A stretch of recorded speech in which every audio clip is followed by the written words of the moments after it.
আসসালামু আলাইকুম গাইস, আশা করি তোমরা সবাই ভালো আছো। আলহামদুলিল্লাহ আমিও তোমাদের দয় ভালো আছি। প্রতিদিনের মতন আজকেও তোমাদের মাঝে রান্নার ভিডিও নিয়ে আসছি। আজকে লেটকে খিচুড়ি রান্না করবো। ফার্স্টে পাতিল বসিয়ে দিয়েছি, এলাচ চাল দারচিনি দিয়ে তেল দিয়ে দিচ্ছি পরিমাণ মতন। এখন দিয়ে দিব পেঁয়াজ কুচি পরিমাণ মতন। পেঁয়াজটা দিয়ে পেঁয়াজটা একটু নেড়ে চেড়ে দিচ্ছি। পেঁয়াজটারে হালকা করে ভেজে তোমার দিয়ে দিব আদা রসুনের পেস্ট।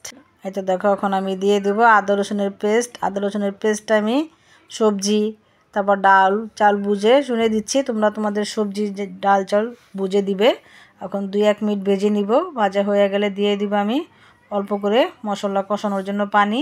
তো দেখো পানি দিয়ে দিচ্ছি। দিয়ে দিব আমি 5 চামচ হলুদের ফাঁকি, 3 চামচ মরিচের ফাঁকি, পরিমাণ মতন লবণ দিয়ে দিব। দিয়ে ভালো করে এটাকে আমি কষিয়ে নিব। তো নেড়ে চেড়ে দিচ্ছি। দিয়ে একদম মশলাটাকে ভালো করে কষিয়ে নিবে। তো দেখো মশলাটা কষানো হয় নাই, কিন্তু আমি তোমাদেরকে আবারও নেড়ে চেড়ে দেখাচ্ছি মশলাটা এখনও কষানো হয় নাই।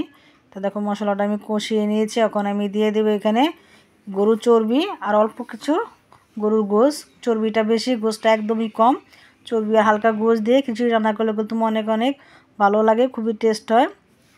যারা খিচুড়ি খাও না কিংবা খিচুড়ি পছন্দ করো না, লাটকা খিচুড়ি আমি যেভাবে রান্না করতে সেভাবে রান্না করে খেয়ে দেখো, ইনশাল্লাহ অনেক অনেক ভালো লাগবে। এটা আমি এখন চিনি দিয়ে ডেকে দিয়েছি।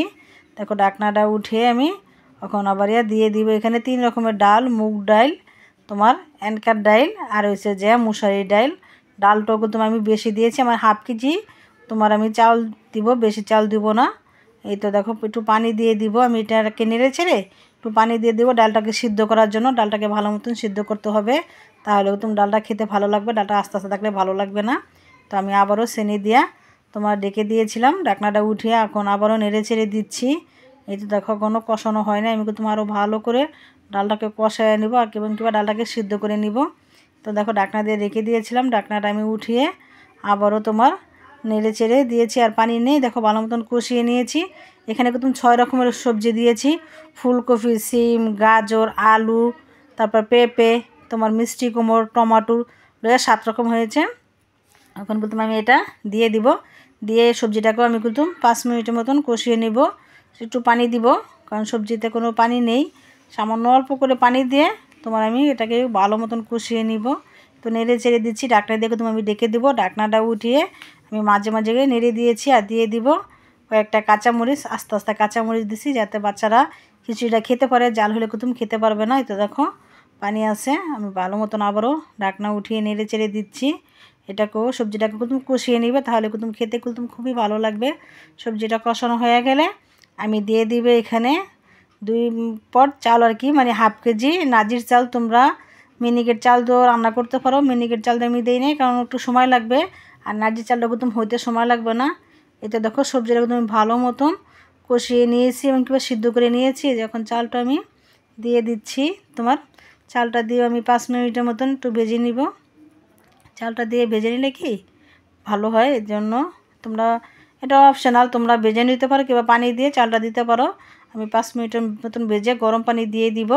পানিটা আসলে গ্যাস মেপে দিচ্ছি না, কারণ তোমার চাল সবজি ডাল এগুলো বুঝে তোমরা পানি অ্যাড করবে।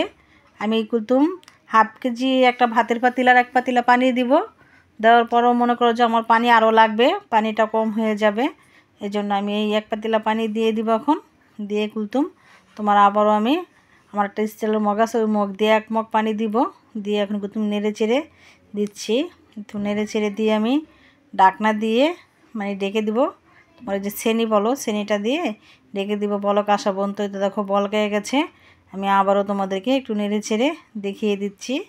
আর এই তো দেখো চালটা কুলতুম ভালো করে আমি সিদ্ধ করে নিয়েছি। তোমাদেরকে বারবার আমি দেখাচ্ছি, সবজি গলে গিয়েছে, চালটা কুলতুম ফুটে গিয়েছে। এখন আমি নামিয়ে নিব।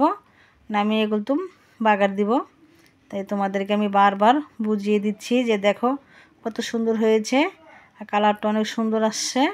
এই তো এখন নামিয়ে নিয়েছি তোমার। এই তো নামিয়ে নিব। বাগারের জন্য কড়াই বসিয়ে দিয়েছি। এখানে রসুন কুচি, পেঁয়াজ কুচি আর শুকনো মরিচ দিয়ে দিচ্ছি, কেচি দিয়ে ছোটো ছোটো করে কেটে নিয়েছি। এখন দিয়ে দিব পরিমাণ মতন তেল। তেলটা একটু বেশি দিব, আমি আর একটু তেল অ্যাড করবো এখানে। তোমার তেলটা দিতে হবে একটু বেশি, দিয়ে ভাজলে সুন্দর হয়। দেখো নেড়ে চেড়ে দিয়েছি, ভাজা হয় না, আবারও নেড়ে চেড়ে দেখাচ্ছি। বেরেস্তা কালার করে নেব। এই তো ভাজা হয়ে গেছে। এখন আমি খিচুড়ির ভিতরে এটাকে ঢেলে দিব। ঢেলে দিয়ে তোমার ভালো মতন মিক্স করে নিব খিচুড়ির সাথে, একটু ভালো করে মিক্স করে নিবে, তাহলে খেতে কুলতুম আরও টেস্ট হবে। বাগারটা শেষে দিতে হয়, দিলে কুলতুম খুবই খুবই ভালো হয়। এখন আমি দিয়ে দিব তোমার ধনিয়া পাতা কুচি অনেকগুলো। ধনিয়া পাতা কুচিটা বাগারের পরে দিবে, তাহলে কুলতুম ফেভারিটটা আরও সুন্দর হবে, আরও ভালো হবে। এতে দেখো ধনিয়া পাতা দিয়ে দিচ্ছি। ধনিয়া পাতা দিয়ে আমি আবারও তোমাদেরকে ভালো মতন নেড়ে চেড়ে দেখাবো। এটা দেখো আবারও নেড়ে চেড়ে দিচ্ছি। কেমন হয়েছে সবাই কমেন্ট করে তুমি জানাবে। খিচুড়ি রান্না শেষ। খিচুড়ি রান্নার রেসিপি যদি তোমাদের ভালো লাগে লাইক কমেন্ট শেয়ার করো। আল্লাহ হাফেজ।